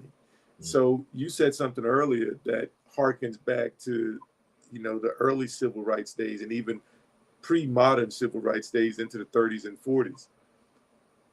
Employees do have power because companies make their money off of the employees. That's one reason why owners want to break unions, is because they don't want the employees to organize and have the power where they can then stand up against the companies, the corporations. That's why 45 is undercutting union stuff. Now, unions have been very detrimental to Black people, but in some cases, they've also been beneficial. We also see unions that now, especially on the trades, that are dominated by Latino Hispanics that take care of Latino Hispanics first. I'm not actually even mad at them for doing it. I'm just kind of upset that we're not doing the same thing. But those employees have power if they decide to exercise it. And we're seeing the power of employees. We're seeing the power of the consumers with Target, because Target is taking major losses because of the boycott. Not And not not just Target, but Costco, Rodney. I'd like to get the yin to that yang. As Target has declined, and you know what Target is? That's that I don't want to spend ridiculous money. I just want to look like I did. Target. Target. And Costco. Costco is if I buy 12 mustards, that could potentially go to 12 households. Definitely all year for here. That's 2 years. That's 13 years worth of mustard.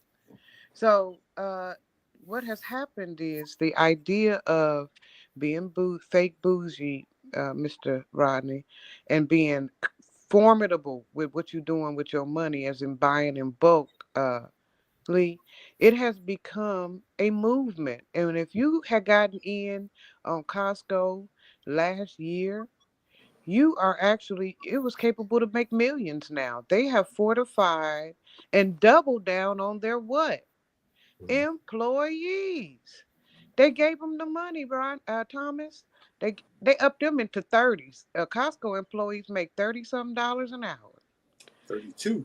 Okay, let me tell you something. Got me ready to cut up some little pieces of sandwich and walk around the store, because it's better than taming little children. I'll tell you that. You can always get people to buy little sandwiches better than you can to read. But listen, this is the problem.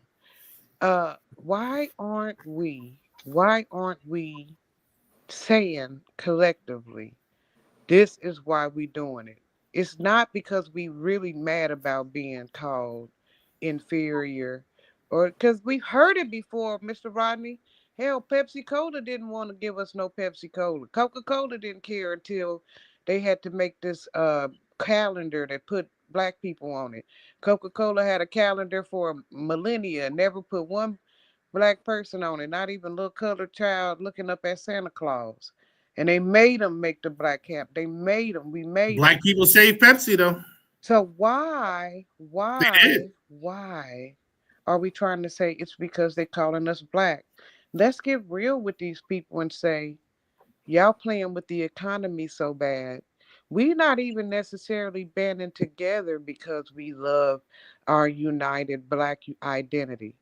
We have to band together so all of us can eat in the next 3 months according to the quality and standard that we have been accustomed to, if we can get there as close as possible. We finna have to share coupons, recipes. We finna go hunting. We're about to start. Okay. So I'm like, cause eventually, and I can see it already in the retail chains in my local community, it's hard to get stuff on the shelf. They making, like you said, kabuki theater, Thomas, right? Mhm. They doing that with merchandise. They stacking the shit forward real tall in the front, and it's nothing back there.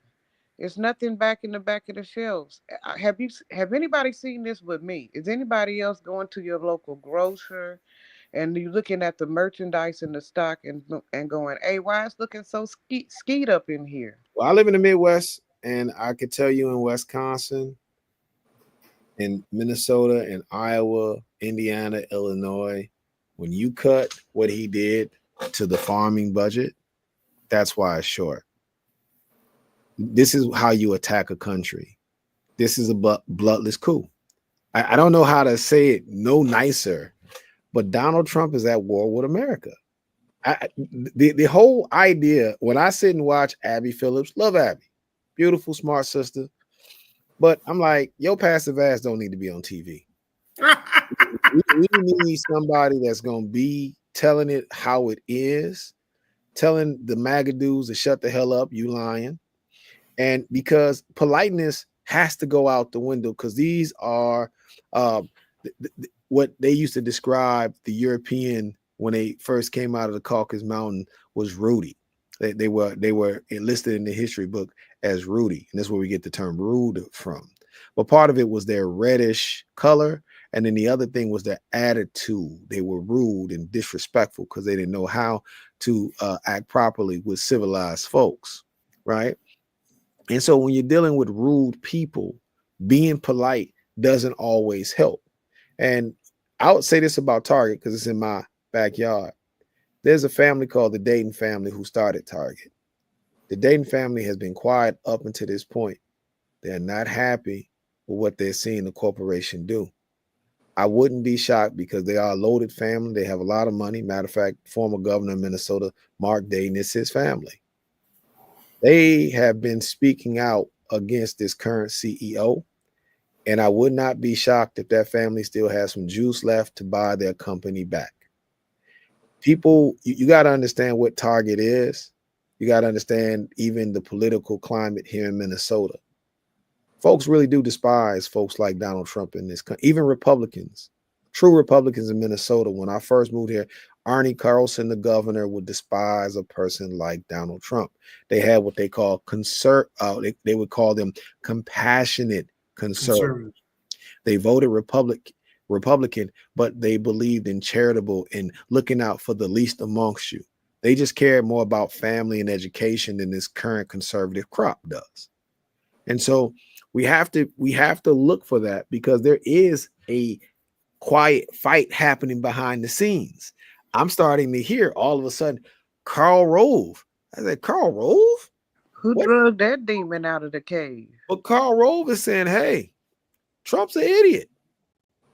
Out loud. Now, Karl Rove can be in jail for all kinds of war crimes. But Karl is saying, listen, we were demonic, but this is the devil. I'm a demon, but he's the devil. He said, y'all was looking for Cheney. This is Cheney's daddy. Hey, man, listen, even Cheney's, look, these folks, even all that entire George Bush and all those people are saying, hey, I know we went far, but this is hell and we may not come back. People have to understand it. And I want to say this last piece, because really it's the complicity of American people. Sometimes when you have a focus, and people get upset with me sometimes because when I'm focused, I don't care what's going on around me. I just got to focus. You can tell me a rumor, a joke, or whatever, and I won't care, because if I'm serious, I don't give a damn what you're talking about. I just want what I want done. American people have to get that way, because we don't have margins. This guy, every day that he wakes up, he comes up with a new way to screw us. And I just want to point out to everybody. PBS shouldn't have to sue Donald Trump. Harvard shouldn't have to explain to this dumbass that it costs more for foreign students to learn in America because they pay out of the country tuition. It's hard for you to pay a good tuition if you're out of state in this country. If you're not inside of a state, you're going to pay hard. For him to be the president and not understand that. And let me just say this. He may understand. He may understand. But for him to get out and publicly and say that, but we don't see the media questioning this guy. He's not being ridiculed the way he needs to be. If he don't understand the executive orders that he signed, how the hell you think he gonna understand that? Let's be real. Well, he's right. The Constitution, marital relations, what not to say at a commencement speech. It's about boundaries, and we have to talk about that someday, about the new American behavior boundary, or the spectrum of what's normal to say in public amongst others, because it used to be you can't run, scream fire. But hell, I think we're going to relax even that. We're going to relax screaming fire in the public theater, just so that we can wake people up. One of the things I wanted to ask you fellas, and just get your opinion, is, since we've all seen it, and I hate to pivot, we have all. No, you're fine. I was going the same way. We have all seen the movie that is upsetting all of the box office and making the film people think that perhaps they got a chance still. Have y'all seen it? You know there's a Sinners 2 coming out, right? What have you all seen the first one? Yeah, yes. Everybody's there. Rodney's been waiting on this moment. Yes, Rodney has been waiting on this moment. So, Rodney? So, let me give you, it was a musical, yes. It was a musical, yes.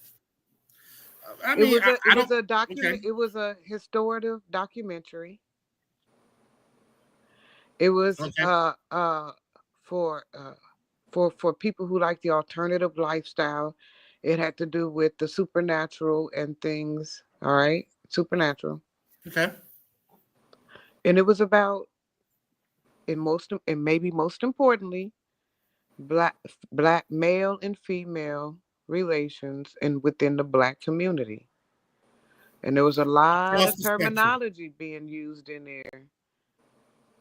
Things that were being said in that movie that you would have to watch more than one time in order to process what was happening. And so Now, since you were the last to see it, Mr. Rodney, what happened? What happened in that theater when you processed it? And did you make sure that you stayed and watched the very end? So I did not stay to watch the very end. I didn't know it was going to be like a Marvel movie and have three different endings.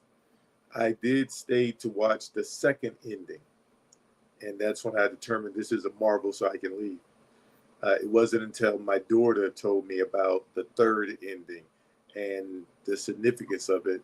I was like, well, dang, I have to go see the movie again so I can catch that third ending because it seems to answer some questions.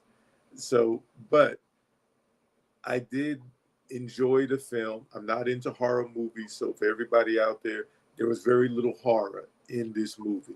As a matter of fact, the biggest horror in the movie to me was the white supremacy and racism and the results that come from white supremacy and racism, which I thought was real and spot on. There was a moment when I forget whether it was Smoke or Stack that was talking about Chicago. I think it was Sammy was talking about Chicago being less racist than down in the Delta. And one of the twins, or cousins as they call themselves, said that Chicago was just a place of tall buildings and Jim Crow was the same there as it was down in the Delta. I thought that was, for me living in New York and having my family roots, my familiar roots in Carolina, that's exactly how I saw it. Is New York loved it, did have more room to, more space, but ultimately the only difference was in Carolina, you actually they didn't have to wear the Klan suits because they told you they were the Klan, and in New York they just stab you in the back. So I thought that was a very powerful scene. I thought it took some real world stuff and encapsulated it. Again, because I have roots in Carolina. I know about roots. And so this was one of the first films I actually saw mention roots the way that it did and use it as a good thing instead of the typical bad thing. I was like, don't you all know that medicine in America came from so-called roots? But I said this was a film about family. And it was a film about the strength of family. It also talked about the deterioration of the home and then the impact that caused in the family down the line. I loved how they interwove music, and a person who grew up on soul music, not rap, not R&B, not pop, not hip hop, but soul music. I thought that I liked the way that they brought back the concept of black music, always has been from the beginning of time when they brought up the shaman and whatnot into the future is still a source of soul music. And the fact that the Irish vampire could have gone any place and killed a bunch of anybody else's, but was focused, to coin a phrase, solely on the way Sammy sung and played music and wanted that because it manipulated souls.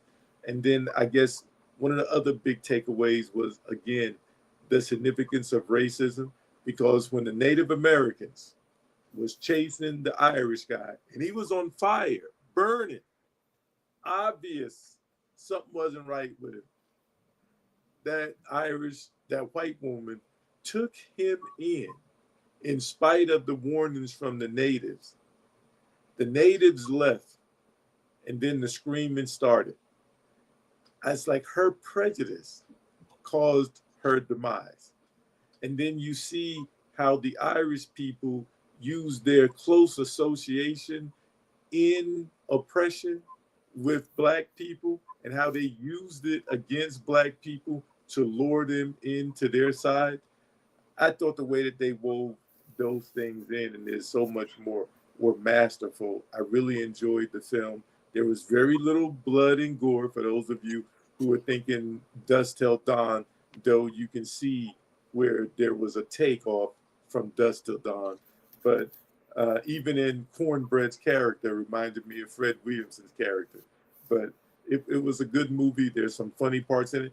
But it also, keep in mind, it was about family, and it was about the closeness of Black family, which I like the way that they did it. It's about time they show us as more of who we definitely were back in those days, and even in the early stages of my life. It also showed how one white man can destroy a whole town. So that was Oh, wait a minute. What was yesterday, Lee? Yesterday was the actual beginning of the attack on Tulsa. The That was destruction of the town by white people. Yep. Actual beginning. So yeah, man. Thomas, So, what did you feel when you got through processing sinners?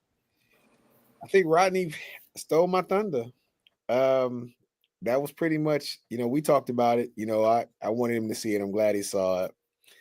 But I wanted to point out that they kept talking about we can all be one family and we can all love each other. The manipulation of emotion against us. And everybody knew that they weren't supposed to be there.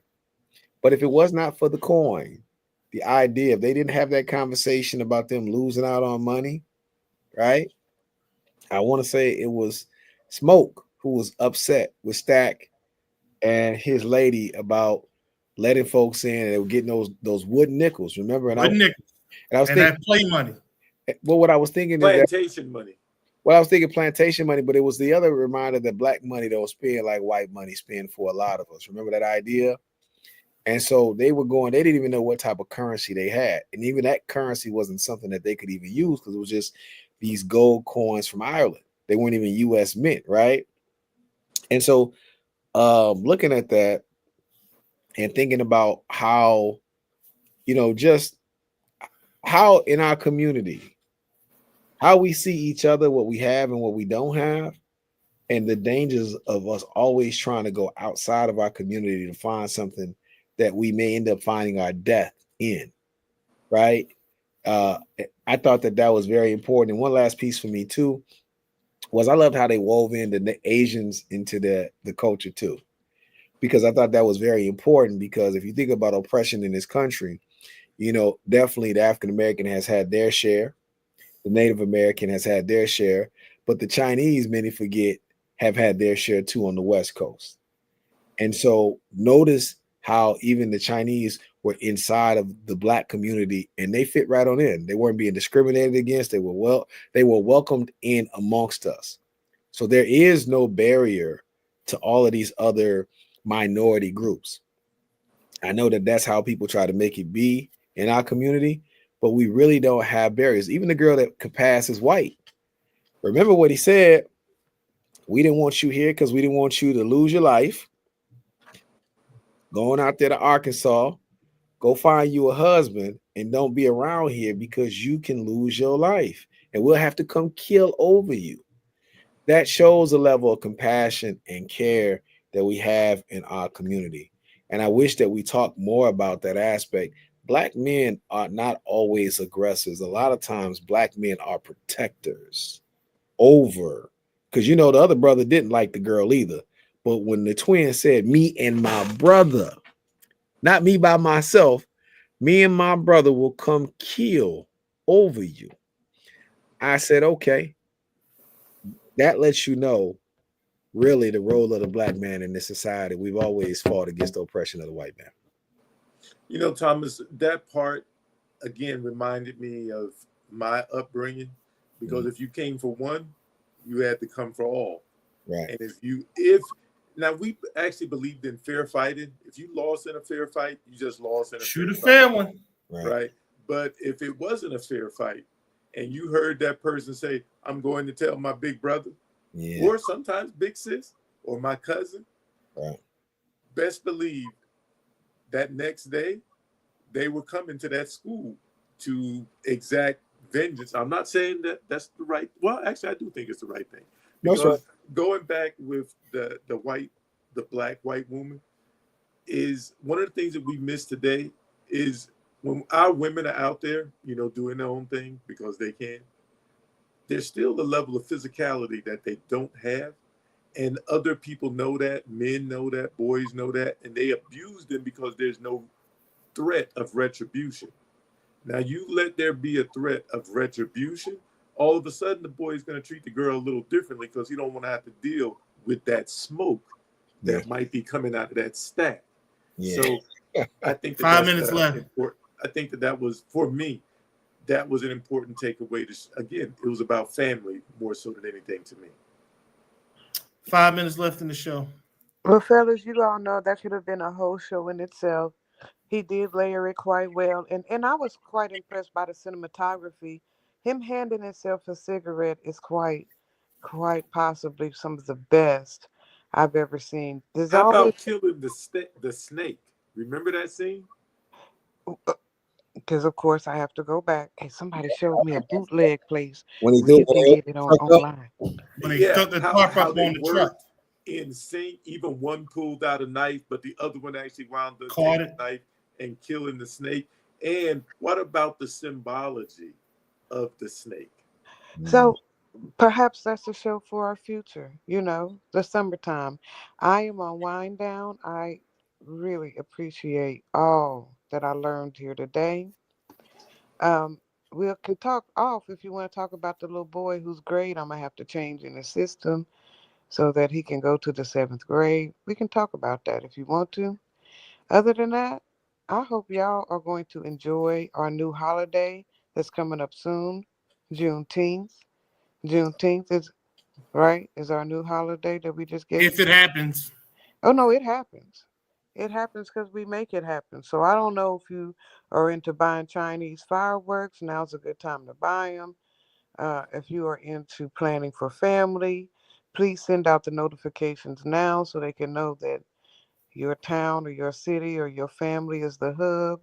But I'd like us to actually show this country how important us getting back together, finding our families, celebrating our liberation, celebrating our freedom, celebrating how this making this country accountable for doing what it said it was going to do.